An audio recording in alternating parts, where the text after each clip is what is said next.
Contemporary issues are practically all around us, from the practices of corporations to those who struggle finding work. From ethical conduct to sexual harassment, these are all issues which we believe should be brought to the attention of many and stop being ignored and evolving into another statistic. These issues offer a unique correlation to business management and its principles. It is important that we are all aware of these issues so we can make a difference in the workforce. Without further ado, let's begin. Scandal in 2001 is considered the largest bankruptcy and audit failure of the 21st century.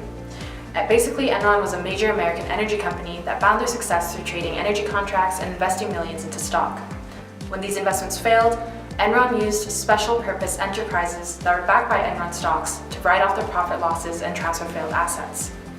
Essentially, in an effort to still seem like a profitable company, Enron would report estimated profits as actual profits and write off debts and liabilities to their special purpose enterprises.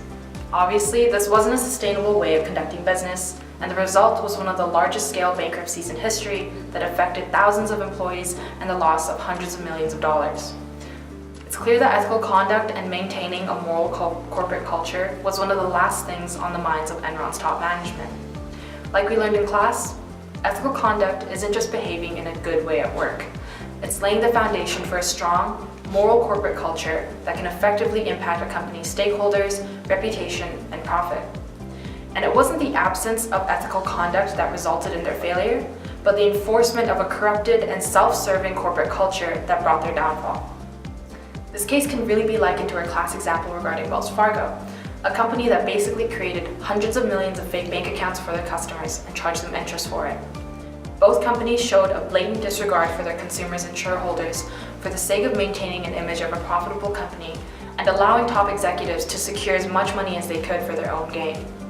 I think that in terms of disparities between the two cases, Wells Fargo employees were clearly encouraged to continue the fraud and even fill an account in variation with their own, while lower level employees at Enron were coerced into the lies that executives were perpetrating. Amazon, being one of the biggest companies this century, has grown to employ approximately 613,000 workers. But recent news has proven that Amazon is not doing a very good job in keeping their workers satisfied. Many confessions by Amazon employees have surfaced that raises concerns regarding how employees are being treated and concerns regarding their workplace environment. Amazon has failed to meet basic needs for an adequate work environment, such as heating in their warehouses during the wintertime and AC during the summer. Aside from poor conditions, many employees have complained about the intensity of what is expected from them, as they have to skip bathroom breaks in order to keep up with the hourly wages. And due to the hostile environment created by the managers, many employees cease to report safety issues and seek proper medical care. Similar situation occurred to Nike a few years ago, as they were overworking their labor units, which ended up leading to many consequences such as decrease in their stock prices and boycotts carried out by consumers. As discussed in our recent classes, companies need to provide an ideal structure for their employees to reach out for help when faced with these issues.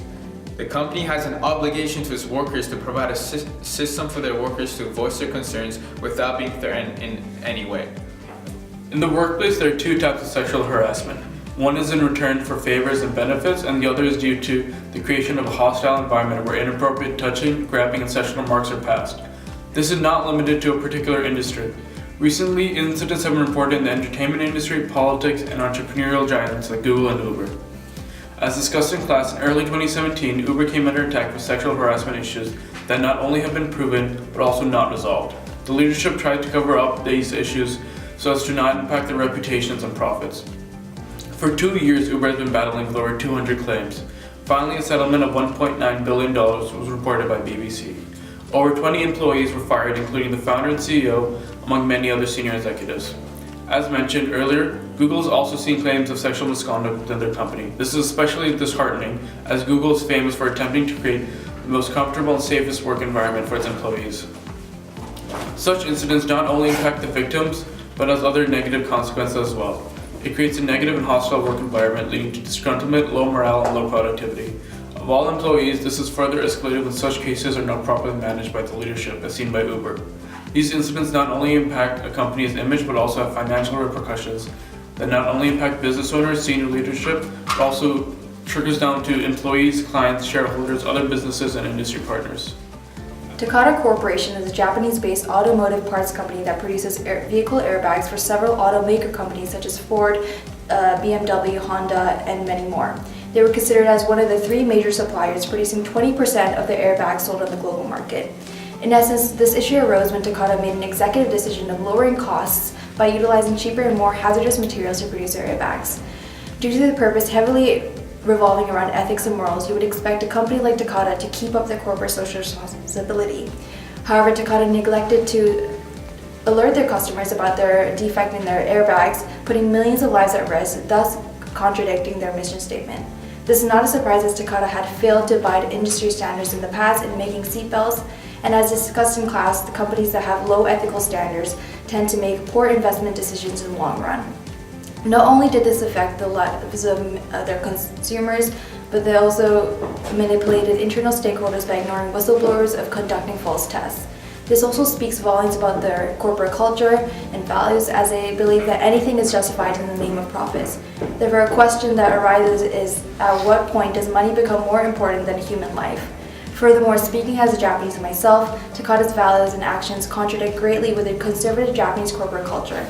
The Japanese corporate culture values the customer as a god and believe firmly in collaboration and working as one. Another significant contemporary issue is unemployment. The unemployment status is measured by accounting for those who are seeking work, those who are absent from the workforce, and those who are not seeking employment whatsoever. The controversy surrounding unemployment is creating a stigma connected to mental illness. One can see the correlation because unemployed workers are mostly discouraged and afraid to go back into the workforce. In terms of this impact in connection to business management, it affects many instruments and components throughout the economy. If unemployment increases, policies like the monetary policy and fiscal policy are going to have to be implemented in order to adjust for this increase. Government spending will have to increase in order to cover the potential increase in poverty, welfare, unemployment benefits. So essentially, people will become government dependent to survive. Thus, the budget deficit widens as less tax revenues are coming in and more money is going towards the people. The decline in quality of human capital because of a loss in skills and motivation, thereby reducing their chances of getting back into the workforce, and also lowering the real GDP.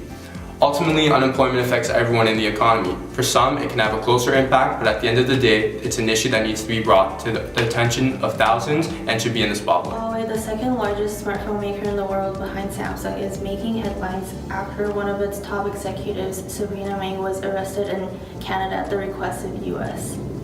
Sabrina Meng was arrested on suspicion of violating the US trade law by exporting products from US to Iran.